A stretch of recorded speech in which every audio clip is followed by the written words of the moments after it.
welcome to Love Always Self. I'm Shira. Hi, y'all. I'm Karista, and thank you so much for joining us today and listening to our special limited series, The People's Journey. We are super excited about our guest today, Alexa Jadd, who is here to share her life experiences and insights she has gained as she has worked to create greater awareness and connection with herself on a physical, mental, and spiritual level. Alexa Jadd is an intuitive healer, an EFT practitioner, a business coach for intuitive entrepreneurs, and the co-host of chart-topping spiritual podcast Innerbloom. Yes. Yay! Get it. Woo! Hey Alexa, we're so excited to have you today. Welcome, I'm, welcome. oh my gosh, I'm so honored to be here with you ladies. Thank you so much for having me on your amazing podcast. I actually I don't get to be interviewed that often. So like, it was so nice today. I'm like, oh wow, I get to talk to two of my favorite people and I get to be on the other side of the mic. So I'm just really honored that you wanted to include me in this. And yeah, thanks for having me. Oh my gosh, yes, we're kind of like fangirling a little bit, like Just a bet. Just a bet. Yes. You Aw. were actually one of the first podcasts I ever started listening to several years ago. So Really? I didn't know super, that. yes, and even inspired us to start our own journey and doing Mhm. this podcast. So we're super excited to have you today, and just thrilled that you are willing to be here and share your story and share it with other people too. So Yeah. uh, let's It get was on with the show. encouraging, very encouraging, because actually Carrie introduced me to Innerbloom. Oh my So gosh, I didn't know. I didn't know any of yeah, this. yeah. Thanks, Carrie. We had Oh talked yeah, about starting absolutely. Yeah, we had talked about starting a podcast, and she's like, "You gotta listen to this podcast that I've been following." They Yeah. remind us, or me of us, and I was like, "Interesting." And so I started listening. I think I jumped in like pretty later on into, I mean, because you guys have a lot, Yeah. and I jumped in pretty later on. So this will be my first time getting to hear like your This journey. story. Yeah. Yeah. Well, there's been many journeys along the journey. So like I told you guys, I'm like, I'm excited to see what pops out today. I'm not exactly sure which section of the journey we're gonna get, but I'm just my intention is just to be as transparent and authentic as I can be. So yeah. Perfect. All right. Awesome. So, Alexa, why don't you start out by sharing a little bit about who Alexa is and where she came from? Ooh, who Alexa is. Well, I would describe myself as I've always been a very sensitive being. When I was little, I just remember having such big emotions, not knowing what to do with them whatsoever, getting so frustrated with myself because my parents. I was an only child. Um, at a very early age, my mom had cancer. She had breast cancer, and I experienced quite a bit of emotional trauma, I would say, at a very early age. This was back in the early 90s. Breast cancer was almost like a death sentence back then. And so, me and my mom and my dad basically like thought my mom was going to die for a couple years very early in my life. Wow. And, and, uh, in that time, it also, I've only deduced this now, like looking back, right? But um, I developed a lot of codependency at that point. There was a while where my dad was just taking care of me. My mom was in the hospital. And I have such vivid memories of my dad taking me to the playground so that I could, play, like so that he could give me that time as a kid. And I just remember being like, I'm not going to play. Like what that I have to focus on you. Like I was so worried about him. I felt so bad leaving him alone. So that's all to say, there was just a lot going on when I was little, and I was very, very sensitive. And like I said, I didn't know how to process my emotions. When I felt something off, I just kind of like had a meltdown because I didn't know how to explain to someone I felt it's off. Um, and so I would say that I was a very empathic child.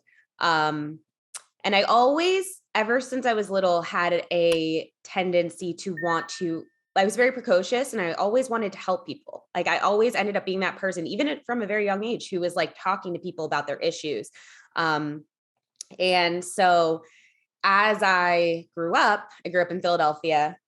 Um, I Well, I became very into things where I could express myself, like writing. I wanted to be an actress for the longest time. My mom is actually a news reporter.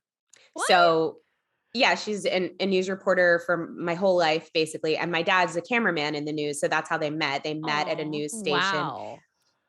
Yeah, it's funny because when they saw the movie Anchorman, when that movie came out, they were like, that is literally, they always talk about the scene where they threw they're like fighting in the office and they like throw the typewriter at someone's head. They were like, I don't know who wrote this, but they were in my newsroom because that stuff happened all the That's time. hilarious. Yeah, like my mom has such crazy stories too. Like one about she says like, oh, I was like the Veronica Corningstone in the way of like where she was being harassed nonstop, and it was just normal back then. It was just something you had to deal with as a woman. It was just like, yep, that's what they do. Wow. Thank God we've grown so much from that point, but she has other crazy stories of like, Bill Clinton tried to have her fired once like because she was reporting on just crazy stuff. So my mom and my dad have lived a very interesting life before I was born, and after I was born they just continued. My mom became an investigative journalist, and she loved what she did. But the reason I brought that up is because I think when I was growing up, everyone's like, are you going to follow in the footsteps of your parents? Are you going to, work in the news? And I was like, no, I hate the news, because the news was one of the things that gave me the terrible vibes. I would cry when my parents would turn, and I hated the way it felt. And so it's funny because now I interview people through a podcast. I feel like in a way I'm like an investigative report, not in the way my mom was, but that I'm investigating people in a nice way. And I'm interviewing people, and I'm interested in people, and I'm in the media, and I'm using my voice. And that's something, I grew up watching her do. And at the same time, my dad taught me from a very early age how to edit. Because he was an editor and a cameraman. So literally I learned how to I learned all the components for podcasting back when I was little from my mom and my dad, because my dad, I don't know if you guys know this, but the way that you used to have to edit anything, whether it's like tape, video, anything, there was a machine. This is before like Apple and like Final Cut Pro or anything or like apps on your phone, obviously. There was a giant machine. It was like, you guys, okay. People on video can see, I forget. But it was very big. And basically you had two tape decks, and you put one tape in and another tape in, and you had to manually wind each tape and be like, I want it to start there. I want it to stop there, and manually copy that over to the other tape. And it was a very like manual process before, technology developed. So I learned on that. And I think that gave me, once Final Cut Pro came around and I got like a MacBook, I was like off and running. I loved editing. Nice. And I loved doing all that stuff. So anyway, now that Ambrosia and I have this podcast, Innerbloom, it's like, I kind of always knew that those skills would come together in one, because I'm the editor, I'm the like technical one. And I'm also, half of the podcast who we speak about vulnerable things and interview people. So yeah, I guess that kind of leads to right now. I skipped over a big chunk of stuff, but that's, I'd say, how my childhood really ties into the present moment. Oh, and additionally, as I mentioned about being super sensitive and wanting to help people when I was younger, and also not being able to process my own emotions, something else that I've really adopted and started to use with my own clients within the past few years is a modality called EFT, or tapping. And it's essentially a somatic therapy that's combined with like modern day talk therapy, so that you can quickly process your emotions through the body, which is where the emotions can get stored if they're not processed over time. And it's just like, I love this tool so much. From the second I heard about it, from the second I tried it, it just resonated with me. It worked for me. And I've been to therapy my whole life, and I got so much progress from just like a 10-minute tap, more than therapy. I think therapy is amazing. I've had such progress in therapy, but at a certain point, I feel like it kind of can plateau. And so when I found this tool, it just blew my mind, and I got trained in it. I got certified in it, and it's been a really amazing tool for me to use with clients. I've started using it with children. Some children are my clients. People are teaching it in schools now. And I just talking about like who is Alexa and like little me. It's like, this is the tool that I wish I had as a little kid. I feel like if I had had it, things could have gone so much differently. You know, I would have had a way to regulate my emotions. I would have had a way to express myself. I would have had a way to just uh, feel my feelings. So yeah. Those tapping sessions, I'd actually never heard of EFT tapping until I looked you up when Carrie was talking about you guys. I looked you up on YouTube, and you actually have some of your tapping sessions Yeah. for free on YouTube. And I followed along to one, and I was like, okay, I got to get a session in with her. I had a session with you, and I'll be honest, when I first, started going through the different modalities and tools that you can use going on along this journey, I was like, okay, how does this work? This is weird, right? Yeah. But when we were doing it, because you use a lot of your own intuition on Mhm. what to say and process next. And man, lady, you were on it. I was like crying. I was like, I didn't even know I was going to bring any of this up. I didn't know any of this was still bothering me. I was like, what the it Yeah. was great, and I felt such a sense of relief afterwards. So there's something really to be said about that. Um Glad. So I'm how did you end up finding EFT to begin with? yeah.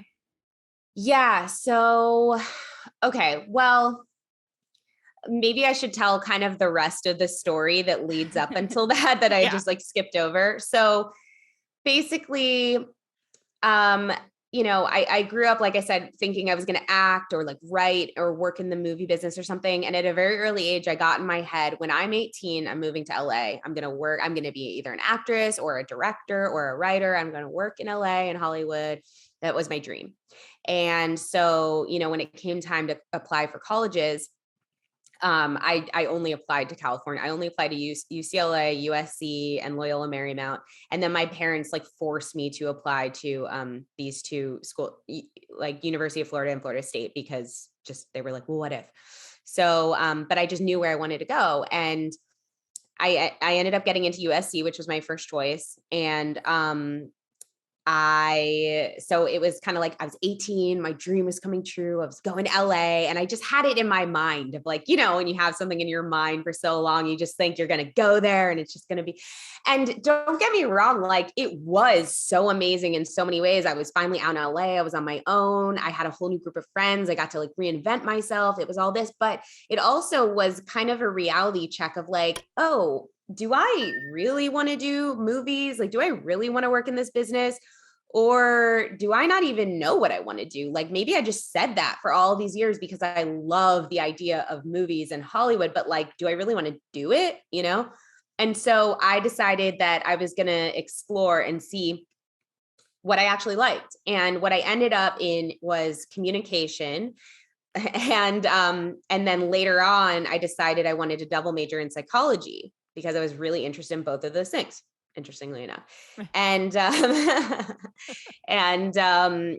so by the end of college, I decided I couldn't do the double psych major. I couldn't actually finish the double psych major, because I was just like, you know what, I'll be in school forever. I really don't want to sit, even though I love psychology and I love helping people and I love that idea. I just couldn't see myself like sitting in a room, listening to people just on and on and on without any resolution for that. Like, to me, that's what psychology kind of seemed like. It was like, okay, you're in a room and people tell you your problems and you kind of try to help, but there's no real way that you could ensure that when they walk away, they're somehow transformed, or they're feeling a little clearer, or they're feeling better. Like sometimes it's just, you go in circles, or that had been my experience. Anyway, so after college, or at the last year of college, I got an internship for an entertainment news website in Hollywood. It was called Hollywire. It actually still exists.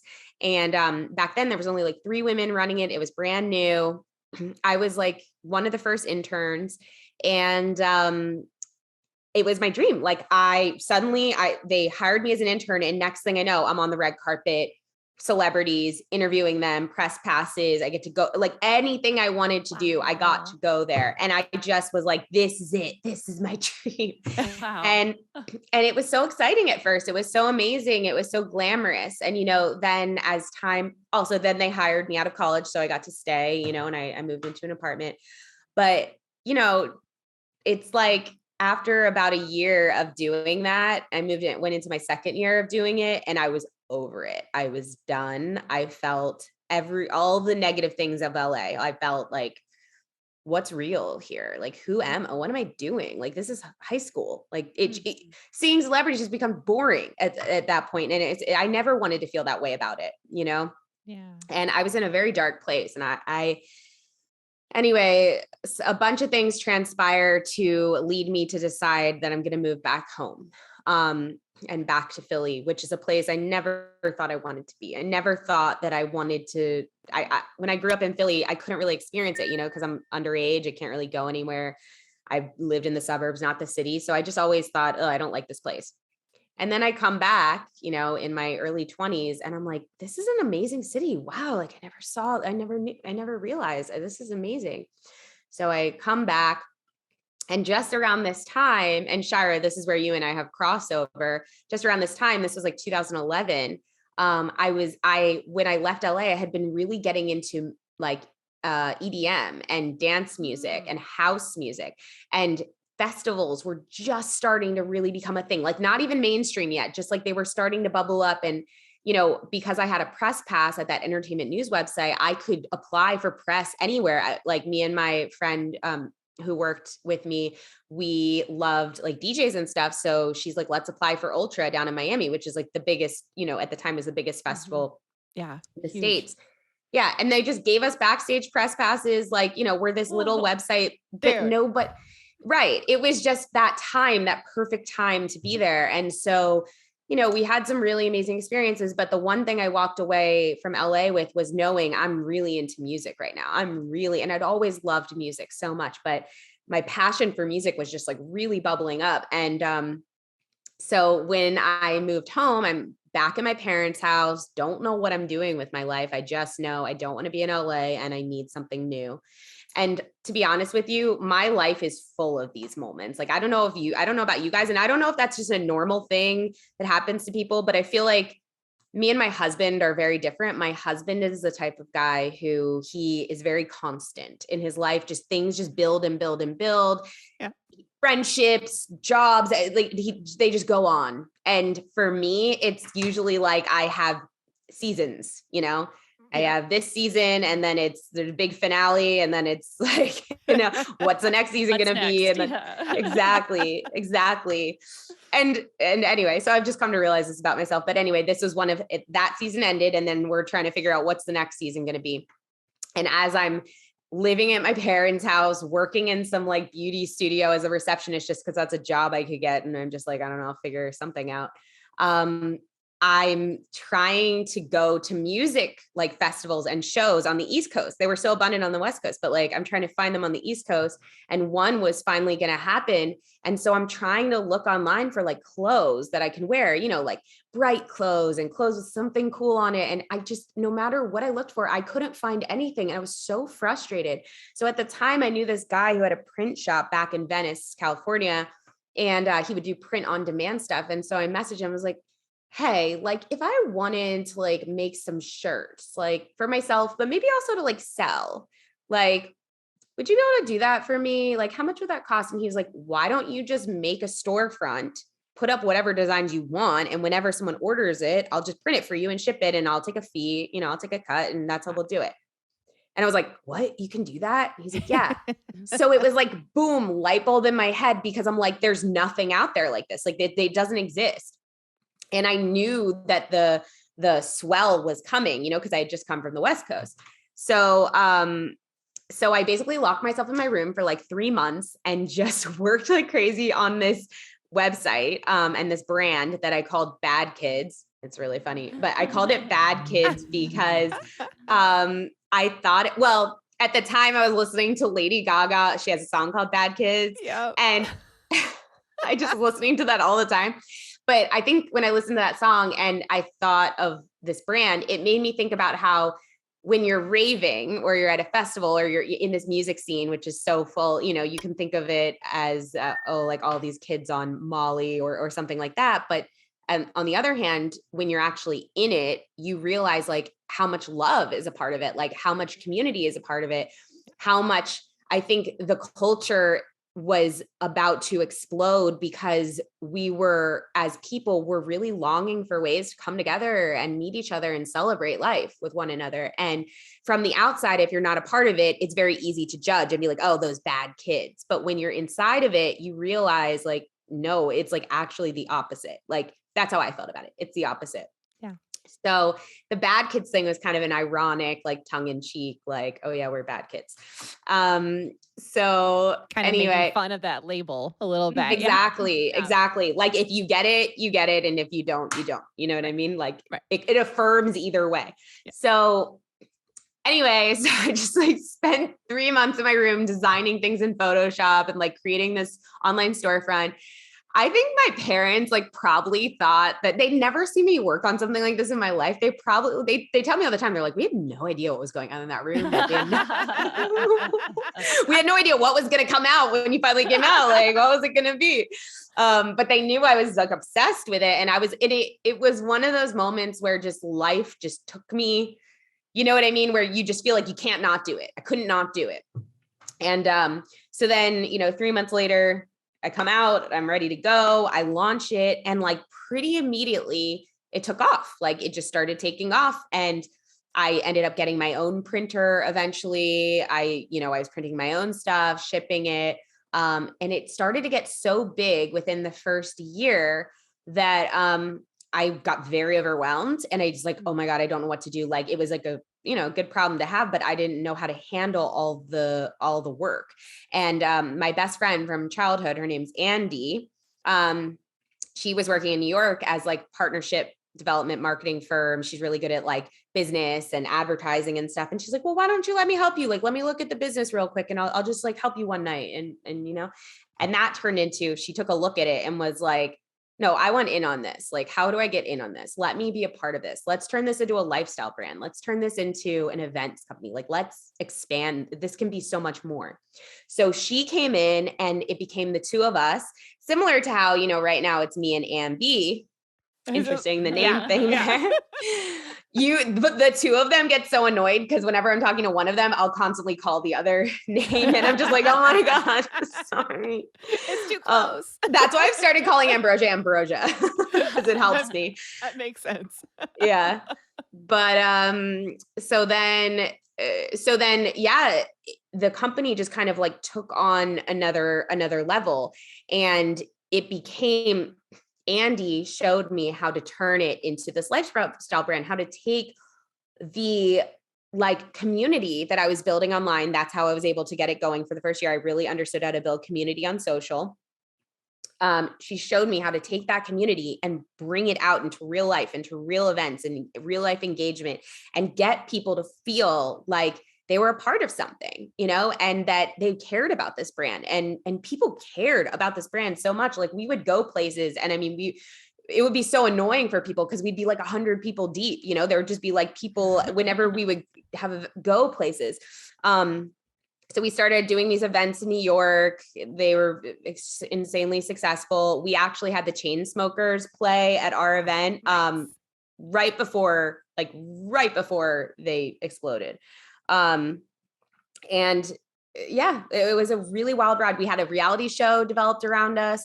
Like we didn't even try to have that happen. Like somebody had heard about some stuff that happened in the company. They were working at a William Morris, which is an agency. They pitched the idea on their own about us, and they won this like contest. And then anyway, we had a really wild ride, and that went on for like 4 years.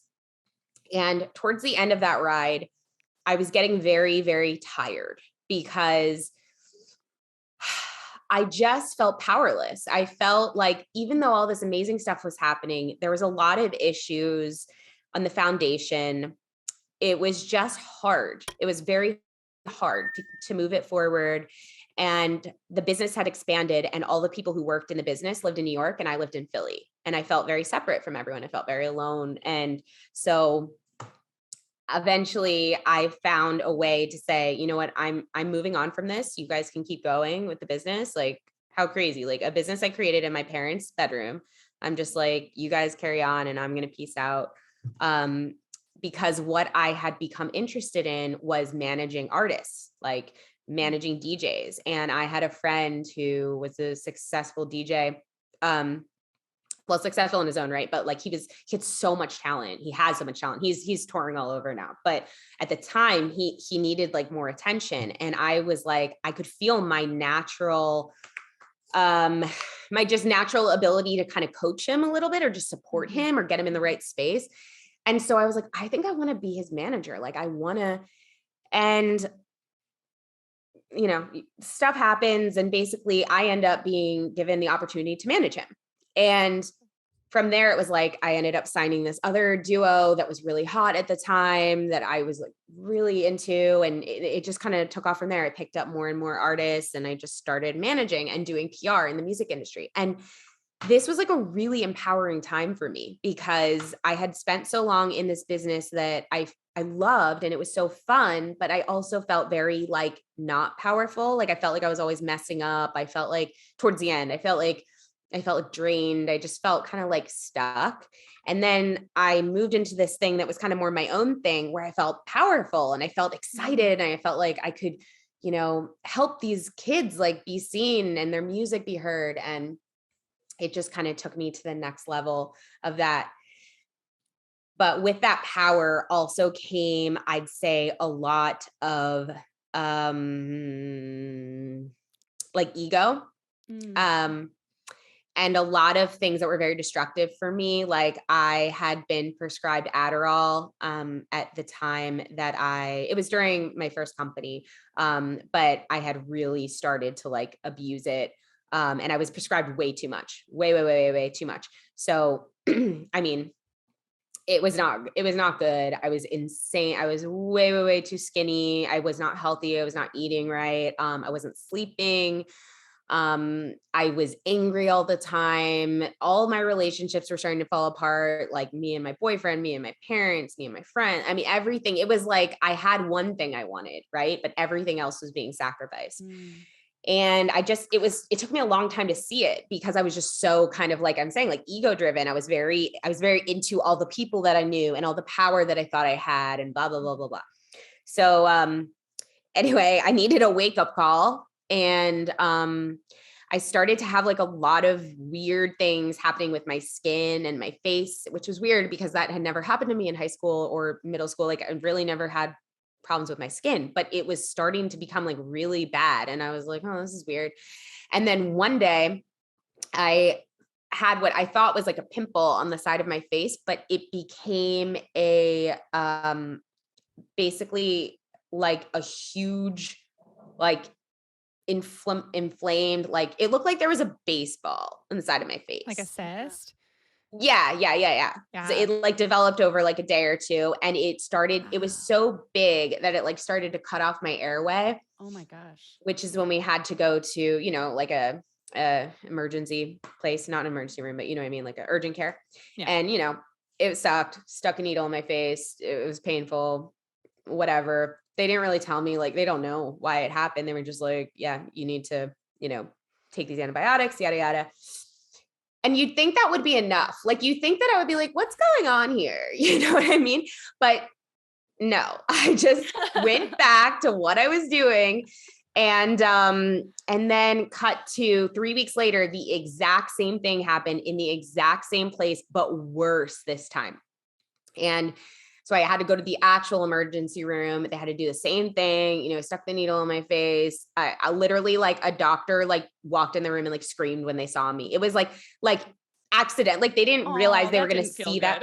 No, but it was such a manifestation too of almost like this ugliness that had grown on the outside. You know what I mean? Or this ugliness that had grown on the inside, but it was showing on the outside. Right. And, so after the second time, everything just shifted. Like everything it was like that wake up moment, I was like, what's going on here? And I started to ask all these questions and I felt like I got all these downloads.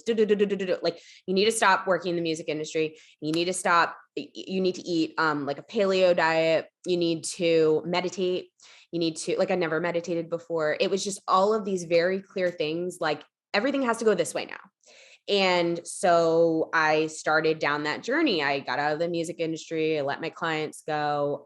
I started meditating every morning. I started eating, trying to eat healthy and organic. I got into, a lot of like holistic health and natural health. And, as I would go down this rabbit hole of my health, because that's what I thought I was trying to do, it kept leading me back for some reason to spirituality. It just kept leading me back there over and over again. And I was like, it would scare me, the stuff that I would read, because I wasn't a spiritual person before this. Like, I wasn't at all. I was not religious. I was not spiritual. I kind of resented all of it, And so every time I tried to look this stuff up, it would just take me back to that stuff about the universe, and we're all one, and timelines, and your vibe, and all that stuff. And it really, really, really scared me, because, and I think that a lot of people, when they first start on their spiritual journey, get really scared and feel really alone, because exactly that. I felt alone. I felt freaked out. I felt like a freak. I felt like, I'd been in a relationship for 4 years at that point, I think. And, he's now my husband. But at the time, like, this whole time I've been in this relationship, I haven't been a spiritual person, and he's a very science-minded person. So I felt like I couldn't talk to him. I couldn't talk to anyone. I just didn't know what to do. And so eventually, after being very lonely and after feeling like I need someone to tell me I'm not crazy, or someone to talk to, I found a podcast through a search called Positive Head. And I started listening to that podcast, and it was all a whole community of people talking about that, and I was like, oh, okay. And I started to learn. I found Abraham Hicks. I found all these different people who really started to resonate with me and made me kind of excited. Even though there was a lot of fear still coming up, it also made me like, oh, wow, this is really cool. Like, wait, I create my own reality. Like, what? My whole life, I thought I was such a victim to my reality. Like, I really never understood that. And that sentence alone just like changed my whole life. So once that happened, I started really kind of going down the spiritual path. And the host of the Positive Head podcast, I ended up like interning for them a little bit, because this was another season shift, right? I was like, I had stopped that season. Now I was trying to figure out what the next season was going to be. And they were calling for interns. And I remember thinking, like, I could do that. And then I was like, wait, you're going to intern? Like, you're however many years old you're. And then it's like, what else are you doing? Like, yeah, like, why not? So I interned. And before long, I had, I was managing certain things with the podcast. But one day I got in the shower, and the showers where I get all of my most epic ideas. So anytime I get an idea in the shower, I always know it's going to pan out well. But I had this idea in the shower. I was like, why doesn't Brandon, that's the host of the podcast, why doesn't Brandon interview his listeners? Because they're all doing such amazing things. Like, maybe just once a month, like, why don't you pitch him that idea? So I messaged him. I'm like, hey, I just was thinking, it'd be really cool. I think the listeners would really like it if you interview them once a month, even. It could be an extra episode or something.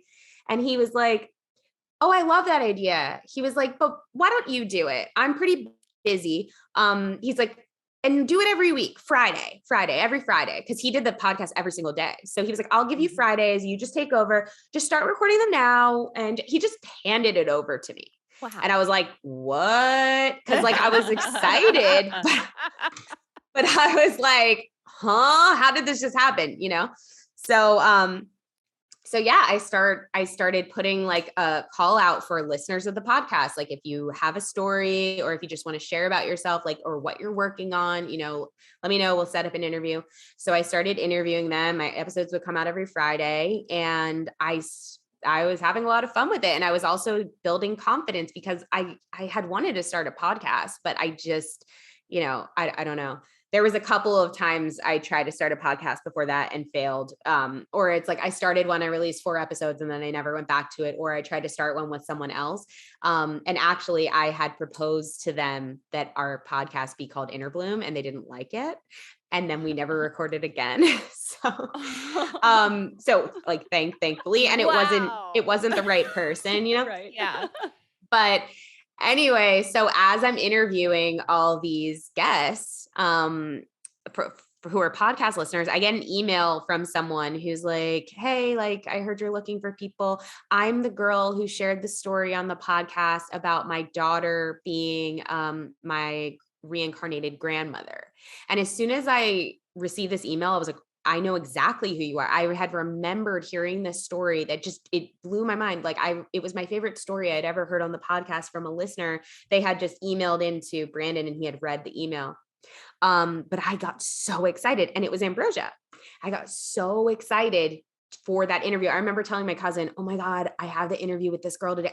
She's like, oh my God, that's going to be, I feel like this is really exciting. Don't you feel like this is exciting? And I'm like, yeah, like it was just, everything in me knew it was going to be amazing. I don't know. And so then when Ambrosia and I did the interview, we just like couldn't stop talking. And after the interview was done, it was like we hung up from the interview. And then a couple days later, I got an email from her that was like, do you have an uncle in spirit? And I was like, because Ambrosia is a psychic medium since she's 5 years old. And I thought that was amazing at the time. I'd never known anyone who like had those experiences. So anyway, I get this email. Do you have an uncle in spirit? And I'm like, not that I know of. Like, I'm thinking of my whole family. No, I don't think so. And she's like, are you sure? Cause there's someone here for you. I'm so sorry to bother you. I'm like, no, please bother me. Like what's going Keep on? going. Yeah. And she's like, okay, well, he looks like this. And, you know, and eventually we find out that I do have a great uncle who was in spirit. He had recently passed and that's who it was. And, so I'm just like in awe of this person, you know, I'm just like, what the heck? And she gives me this message from him and it's so meaningful. And I'm just like, so Ambrosia had told me that through the interview that I was like, so you have these amazing gifts. So like, you must use them all. Do you do this professionally? And she's like, oh no. And I was like, why not? And she's like, oh, I would never do that. I'm a physician's assistant. I work at a chiropractic office. Like that's what I do. And I was like, so you mean you're just going to waste the gift? Like you're never going to use it? And she's like, well, I don't think I'm, she had some sort of reason at the time and whatever, but I was blown away because I'm like, oh my God, I've never, like, this is the most amazing thing ever. And you're just kind of so casual about it. Like, no, I'll just do this. And so she always says that when I said that to her, that it like cut her like deep, or it just, it hit her like, oh my God, I am going to like waste this gift. I'm hiding. And so then the more we were talking and the more I got excited about her gifts and the more she would, kind of use them with me and I would just like freak out. I think the more excited she got about them and the more confidence she had in them. And then how woo-woo can we get on this show? As woo as you want. Oh, okay, cool. Okay. So then like, we're like 2 weeks into our friendship of like talking every single day. Oh, yeah. Okay. So we're 2 weeks into our friendship of talking every single day. And I was on the phone with her because I was asking her to help me with something intuitively. And she was kind of trying to explain something to me. And I was kind of like not understanding it. And then she's like, hold on. And then I just hear on the other end, the weirdest thing come out of the phone. It was not her voice anymore, number one. And it was just like, when Alexa speaks, we listen. When we speak, Alexa listens. It was something really weird. The cadence was really weird and it just did not sound or feel like her anymore. And I was like, what was that? And there's just like a period of silence. And then all of a sudden I just hear her on the other end starting to freak out, crying like, oh my God, what was that? I don't know what that was. And I'm like, what? And so I just got full body. Me too. I was like, oh my God, I can't believe it. I just remember having this moment of like, oh my God, this is my own experience of Abraham Hicks. I'm Jerry. And I couldn't believe it. I was just, because I used to listen to Abraham Hicks and be like, oh my God, how cool would it be if like I knew someone that was Abraham and I got to be Jerry. Like I used to think that all the time. And so anyway, when I finally helped like calm her down, I was like, what was that? And she was like, I don't know. And I was like, well, let's like investigate. And she's like, okay, I'm scared. But so I would like try to help her do it again. And that's when we found out that it was the Arcturians. And it was, we lovingly call them the Arc-9 because it's a collection of 9 Arcturian energies. But basically we found out that the Arcturians, the Arc-9 are, Ambi's guides. They're my guides. They're many people's guides. But essentially they're beings that have always been around, are around to help the planet, to help the evolution of consciousness. They're really loving and they're really, they kind of feel like very loving parental figures who are loving to teach and protect too. They really love humanity and want us to do well and want us to live and want us to evolve with each other. And so we started talking to them like a lot. And then we were like, we should have a podcast. Like we should turn this into a podcast because we had such incredible talks. We had such incredible talks with the Arc-9. And we were like, all of this could just make such amazing content. And what we realized is the reason that we wanted to talk so much to each other all day, like it was like you were dating someone new. You just couldn't stop talking to them because we had never had anyone to talk about this with, like all of these woo-woo, like quote, weird, abnormal things, like anyone else that we talked to about it would tell us we were crazy or look at us weird. So it felt so liberating to just be with someone who's like, oh my God, yeah, totally. And just let you like go into that crazy place with quote unquote crazy place with you. So we started to understand the power of that. And I remember when we were setting up the podcast, we said, okay, our intention with this is to normalize the abnormal and to create a space for people who might otherwise feel odd or like left out or quote crazy, to like be intuitively empowered, like to understand that their intuition isn't something that needs to be hidden. Like their intuition is an amazing thing and it's safe. Because also Ambrosia had spent so long hiding from her gifts like her whole life. That's why she wasn't doing it when I met her, because she thought she was crazy and she thought like that they weren't valued, and wouldn't be accepted too. Right. Exactly. And so yeah, that was really the intention of the podcast, is basically like expanding our friendship into a community so that other people could have those same experiences we were having. And that's what we did. We right away. Sorry, just got a text. Right away. We were able to get an audience. Like things just kind of took off. And ever since then, we've been hosting retreats. We love hosting retreats and bringing our listeners together in person. And we host courses. Like we're doing a course right now called You're Not Crazy, You're Intuitive, which is for beginner intuitives. We do courses for intuitive entrepreneurs. And we actually, I guess I can announce this. I don't know. We're going to do a Arc-9 tour, a la Abraham Hicks events. Oh, that's cool. Coming up in the spring. And this was actually dictated to us by them. We didn't come up. They were like, you will be touring this spring. These are the details. This is how much, this is how many people can be there. Alexa, this is what you are to do. Ambrosia, this is what you are to do. Like they don't do that with us often, but every once in a while they'll be like, listen, this is what needs to happen. Like, please, obviously we have free will, but it's like, this is important. Yeah. So that's coming up this spring. Oh my gosh, that's exciting. That's so exciting. Yeah. We're excited because we love being with people in person and we love being with the Arc-9 with people in person. It's really beautiful. Carrie and I are going to be at one of those. So hey, if you guys know a place in Austin that will have us for one, let me know. 30 to 50 people. You got it. I'm on this.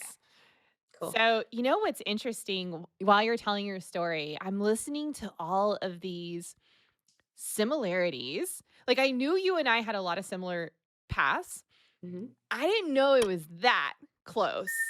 But Yeah. what's weird is not weird, just cool, was listening to how so many points throughout your journey was really just preparing you for Mhm. this. Mm-hmm. And there Yeah. were so many push moments, which is like making me reflect on my own journey myself, to be honest with you. But like there were so many push moments that you were having, like the manifestation on your face, like, yo, Yeah. face this, right? Like, Face this.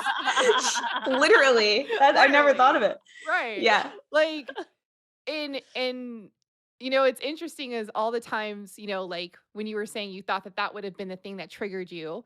And there were so many moments even in my life, and I know Carrie, you've had yours, like where it's like there were so many like, this is gonna Mhm. get real bad. And that you would have thought that would have been the thing, but then you're like, I'm gonna go back and do my social bit, right?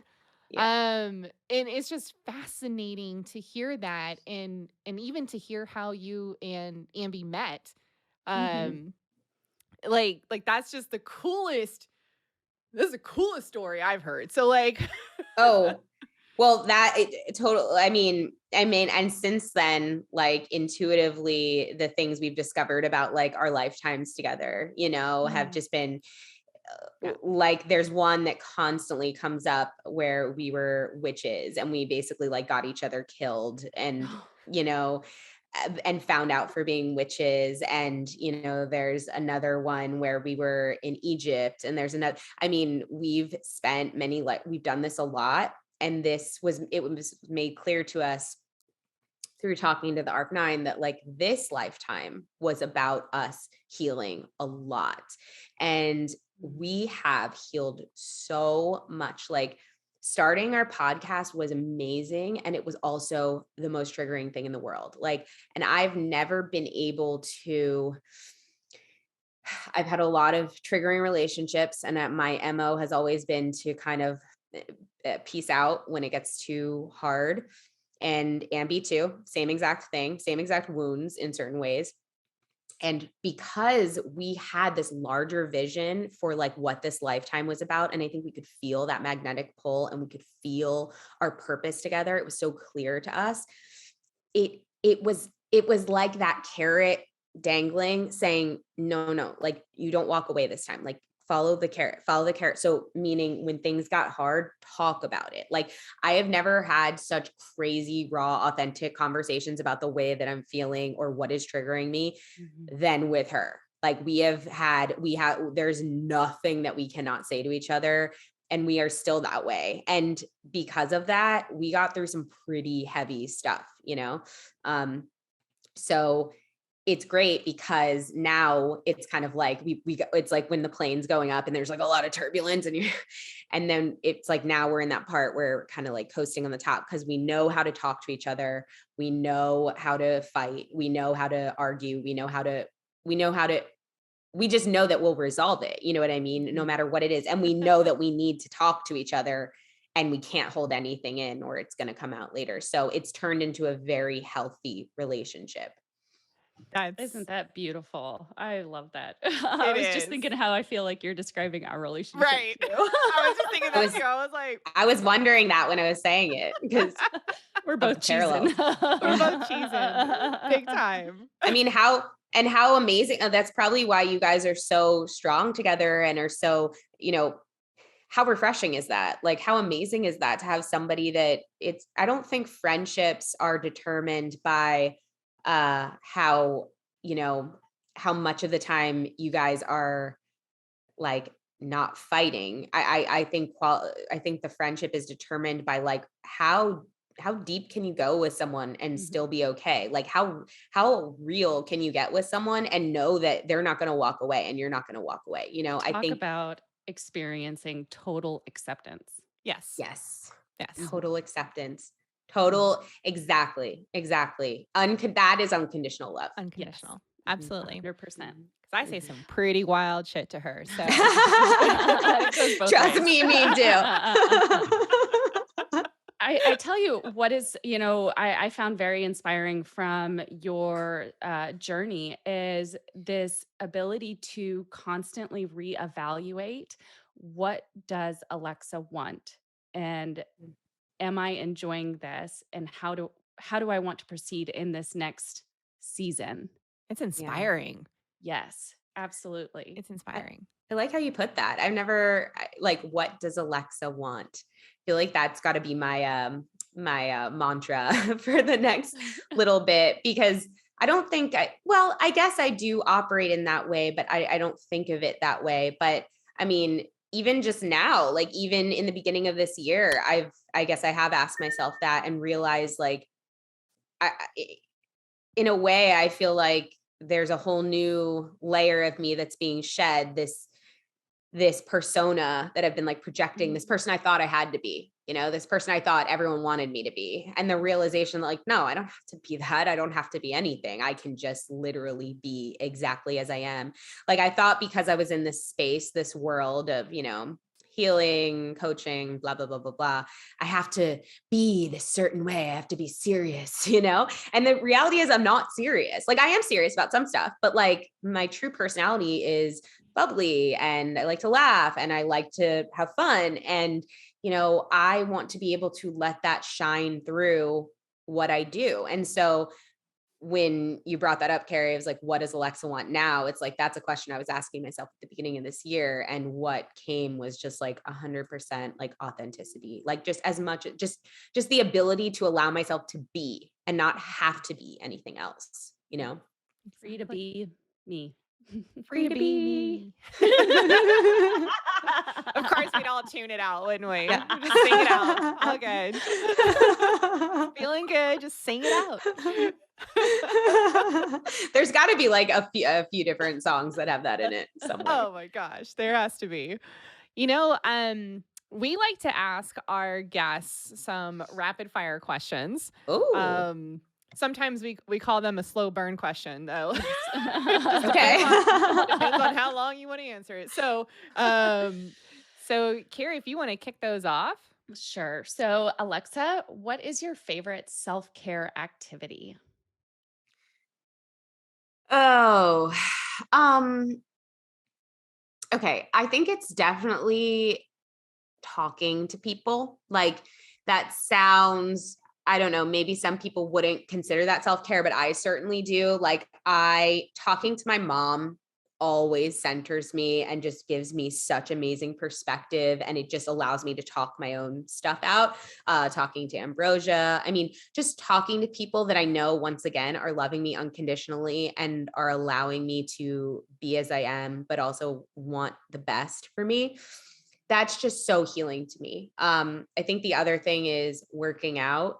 Not even working out like, it's not about like working out hardcore. It's just about my commitment to myself to move my body. I was actually having a really hard time with that over the past couple of years. And then a couple months ago, don't know what this is about, but I started waking up every single day automatically, no matter what I do, between the hours of 2 and 4 a.m.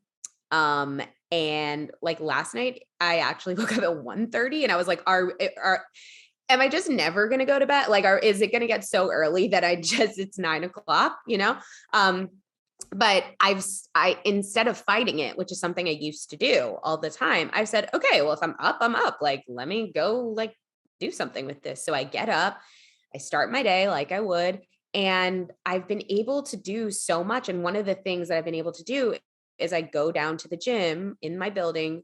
No one's in there. It's just me. And I get to have the whole gym to myself and just me time and move my body, even if I'm just walking on the treadmill, even if I'm just kind of like doing whatever on the elliptical. I watch a TV show I like. And that really helps me feel connected and get my energy going and raise my vibe. And that's been really working for me. So in a way, I'm blessed that I get up so early, because otherwise it just doesn't get done. Like if I wake up at the other time, it just doesn't get done. So that is another one. And then I would also say play. Yes. Like we get way too focused on work. That's been a huge lesson I've had to learn in my life. And I think whenever you just feel like, why isn't this working? Or why aren't I successful with this? Or why isn't, and it feels like it's time to do more work. It's actually exactly the time when you should just do something that's so playful or silly or childlike. Because I think that is huge self-care. It's so restorative. It reminds you about what life really is about. Like, is life really about the work you need to get done? I mean, like kind of, but not really. If you died tomorrow, it wouldn't matter, right? So play. Couldn't agree with you more, because, as children, we're taught the importance of play and in development. And then it's like, what, do we not continue to grow and change as we get older? Should we not continue to play and continue our own development in that way? Yeah, So I exactly. completely agree with you. And just out of curiosity, have you ever heard of shift sleeping? No, what's that? So prior to the industrial era, it was common for people to shift sleep. So they would sleep a few hours, then wake up in the middle of the night to handle some things around the house, maybe have some intimate time and other things. And then they would go back to sleep. And until we created the 8-hour workday, that's what people did. I swear we're going back there, because I was also up at 1:30 in the morning, fell back asleep after about an hour of being up, and was back up again at 4 a.m. this morning. So I was like, what just happened here? That's crazy. And that makes a lot of sense, actually, because I think I saw an article about that actually recently. So that's really interesting you bring that up, Carrie. But yeah, it's kind of like, I think in the past, I was so worried about not sleeping in that way, like about not sleeping until a certain time, especially because going back to the whole thing about the Adderall, and it would keep me up all night and I would have trauma from that, but it's been this process of, number one, learning to go with the flow and just listen to my body. Cause it's like you said, I'll get up. Even if it's 1:30 in the morning, I get up, I do some stuff. And then like you said, I fell asleep again, just like you, Shira, for a few hours. And then I got up again. And it's like, I think that like we are moving into this way more flowy state rather than this linear state of, something that just doesn't even make sense for our rhythms and cycles anyway. I'm like really big on rhythms and cycles. And, the standard work model just, it doesn't make sense work for that. Yeah. So what I hear you saying is we need to move towards intuitive living. Yes, absolutely. I love that. Rather than trying down. rather than trying to fit into these like human structured normals that don't work for everybody. Which don't even mean anything. They're just so arbitrary. For what? No, for money. Yeah. Yes. And I think that's changing. I honestly see that this year, I think honestly over the next 2 years, we're going to start to see a huge transition in our home lives and in our work lives on something similar to what Carrie just called intuitive living. That was brilliant, by the way. Thanks. Yeah, and I agree. Now you see why we call these our slow burning questions. Right. I love it. I love this talk. All righty. So on to number 2. What is one piece of advice you would now give to your younger self? Oh, one piece. With multiple bullet points. Yeah. As you can tell, I'm not boxes here. Hold on. I'm not the most like short-winded person. No, you're fine. Let's see. I mean, I'll just go with the very first thing that came up, which is slow down. I was always told when I was younger and as I was, having little jobs here and there that I moved too fast. And I always was like, you don't know what you're doing. I was very, this is why I never had a corporate job or anything like that. And I always have in a way worked for myself or worked for a startup because, I'm a double Taurus. I don't like to be told what to do. I have a very kind of entrepreneurial mind. And I always, growing up, my naivete and my ego kind of always told me that I knew what was better. Right. And the truth is I didn't. I really did. Sometimes I know I have good ideas. Sometimes I know things that are good and will work.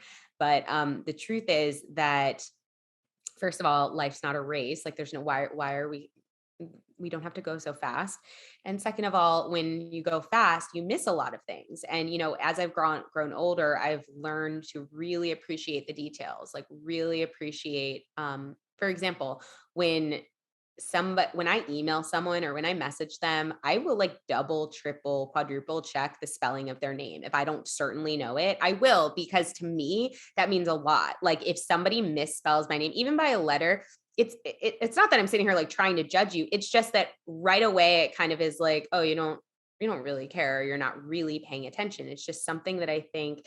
So that's an example of the details to me. And it's just funny because when I was younger, I used to get, chastised for it all the time and said that I wasn't paying attention and I didn't care about that stuff. And now I'm the one who is so concerned with that and so paying attention to it because I understand what it speaks to other people. And I think it's important. So I would say slow down. Beautiful. I love that. And last, but definitely and never going to be least, Yeah. what does self-love mean to you? I really like this question. I really like the fact that we're answering this question right now, because I think my idea of what self-love means has changed so much, especially recently. And what I think it means to me is accepting yourself as the imperfect being that you are and allowing yourself to show your imperfections to others and understand that that is lovable. Like I've spent so much of my life trying to make sure no one saw my imperfections and trying to convince myself that I had to hide my imperfections. Sorry, by the way, I live in a city, so you're I mean, hearing that's like great timing. It's highlighting the answer. Pay attention to this part. Listen here. But yeah, I think recently I've really come to realize that, that is in a way like the opposite of self-love, because you're holding yourself to this standard that isn't even there. We're all human beings, right? We all make mistakes. We all have flaws. And I think the idea that, trying not to let other people see those flaws, it's saying like, I'm not lovable if I have flaws. I'm not, but you have flaws, like and it's okay. And, I met a new friend recently, and I was telling her about kind of my issues with perfectionism. And I was also recently diagnosed with OCD. And that's been kind of a big journey with me of understanding that perfectionism and those thoughts. But anyway, she was just like, oh yeah, she was telling me about herself, and she's like, oh yeah, like I mean, I try to be a good person, but I'm definitely like, can we curse on this podcast or no? Yeah. Yeah. Okay. I'm definitely a shithead sometimes. Like I definitely am. I definitely, I probably am an asshole. Like, but the way she said it, I just was like, oh my God, but I love you. Like, you're so endearing. Like it made me in that moment so kind of like, wait, you can just openly say that you're an asshole and people will love you for it. Like what? It's not about like being an asshole to people. It's not that. It's just saying like, yeah, sometimes I suck. Like sometimes I'm in a terrible mood. Sometimes and loving yourself in that, loving yourself in all of those shades of yourself and understanding that's the human experience. And the other idea is not really the human experience. And I think the other idea is self-imposed pain. It's self-imposed lack of self-love. So, that's huge. So that much truth in that. Yeah. And I have to just say, full disclosure for our audience, Alexa and Ambrosia, who we call Ambi, are our coaches. And even just listening to this story, which I have not actually heard before, you've been coaching me on so many things without even trying to be the coach at the time. So that is incredible. So I'm excited to know what your takeaways are or were later. Yeah, for sure. Next session, we're going to go into Yeah. all that. But like, Well, and that's why it's so important for us to be able to present different people's experiences Right. and life journeys, is because it's not all sunshines and rainbows and butterflies. There are Yeah. some shitstorms along the way and some hard hitting realizations and speed bumps that you have to maneuver. So Totally. it's important that we acknowledge that. And I just appreciate you so much, Alexa, and everything that you and Ambrosia share on Innerbloom. It supports so many people and like beyond your even, awareness. So thank you for continuing to love beyond yourself and just helping that love to expand in this life experience. and Yeah. if anyone would like to get in contact with you and work with you, how can they do that? Yeah, you can follow me on Instagram. It's Alexa Soothes, AlexaSoothes, or you can go to my website too. It's alexasoothes.com. Find me on TikTok gang, Alexa Soothes, same thing. But yeah, you just reach out, send me a message, and let me know what I can help you with. Let me know how I can support you. You can also check out the podcast, Innerbloom Podcast, anywhere that you listen to podcasts. And thank you guys for like having me on to just talk with you and tell the story. And thank you for letting me know how I've impacted you, and you guys are impacting me currently. Like, it's so beautiful to I just keep getting this really cool image of like that infinity sign, right? Where it's Yes. like, okay, you guys are telling me, unbeknownst to me, you guys are telling me that listening to Innerbloom inspired you to create all this beauty that you're creating right now. And now I am here witnessing this beauty that you're creating, and where you guys are in the driver's seat, and it's just kind of feeding back into each other, and it's making me so appreciative for what I've created, even more so, like, oh wow, like that created this, and this is it just is feeding back into one another. So I just want to say thank you for having me. Thank you for all that you're doing. It's beautiful. I messaged you when you first started the podcast and was like, I love this podcast. You were just so natural, and you're always meant to have a podcast. And I can't wait to see what the two of you do. You're magical. And I appreciate you. Well, you are magical. No, you are. No, you. I tell you what, I cannot wait for is like a big old like in-person hug. 100%. Trust me, Austin is one of my favorite places in the entire world. So any chance I can get, I'm going to be in near Austin supposedly in June for a retreat, not my retreat, like somebody else's 2-day retreat. So we'll definitely have to meet up then. Yeah, absolutely. Nice. All right. Thank you. Awesome. Thank you. We love you so much. And listeners, thank you so much for joining us today on this special episode, and for our special guest, Alexa. And don't forget to love first, Love last, and love always. Bye, everybody. Bye.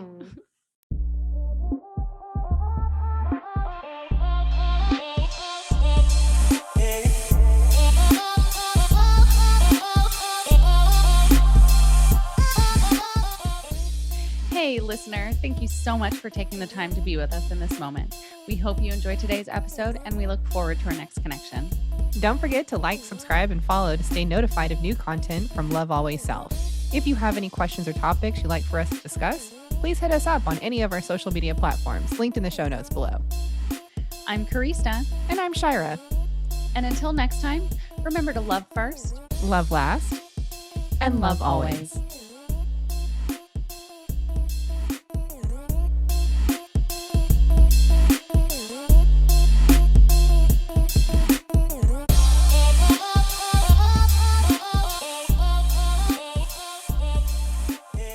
Love Always Self podcast is meant for entertainment purposes only. We do not make any warranties about the completeness, reliability, and accuracy of the information presented in this podcast. Any action you choose to take upon the information in this podcast is strictly done so at your own risk, and we will not be held liable for any losses and damages in connection with the use of our podcast.